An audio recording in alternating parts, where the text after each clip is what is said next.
আমরা দেখব কিভাবে ইআরপিতে লগ ইন করতে হয়।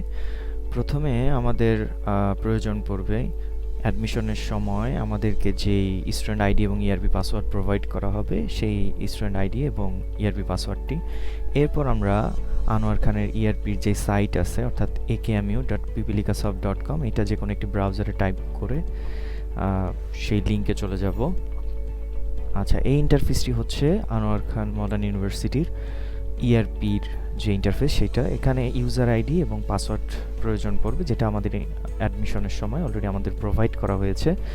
তো আমরা স্টুডেন্ট আইডি কিংবা ইউজার আইডিটি বসাবো, এরপর পাসওয়ার্ডটি বসাবো, ইআরপির যে পাসওয়ার্ড সেই পাসওয়ার্ডটি বসাবো এবং লগ ইনে ক্লিক করব।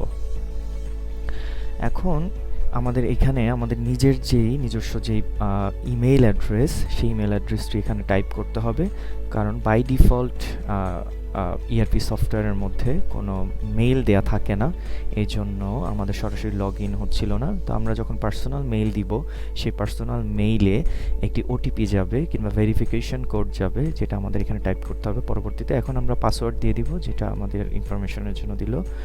এরপর আমরা নেক্সটে ক্লিক করে দিলাম এবং আমরা আমাদের পার্সোনাল মেইলে এখন চলে যাব, যেখানে একটি 6 ডিজিটের ভেরিফিকেশন কোড চলে গিয়েছে, এটা এখানে এখন টাইপ করতে হবে। আমরা আমাদের পার্সোনাল মেইলে চলে গেলাম। অলরেডি দেখতে পাচ্ছি যে AKMU IEMS থেকে অলরেডি একটি ভেরিফিকেশন কোড সেখানে চলে গিয়েছে। এই কোডটি আমরা এখন ভেরিফিকেশন কোডের যেই বক্স সেখানে বসিয়ে দেব এবং কন্টিনিউতে ক্লিক করব।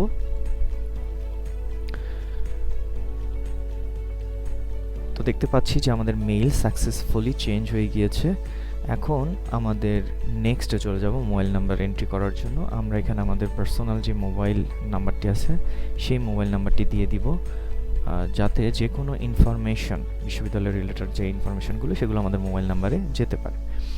তো এই মোবাইল নাম্বারটি দেওয়ার পরে আমাদের যে পাসওয়ার্ড ছিল সেই পাসওয়ার্ডটি আবার টাইপ করব, ইআরপির পাসওয়ার্ড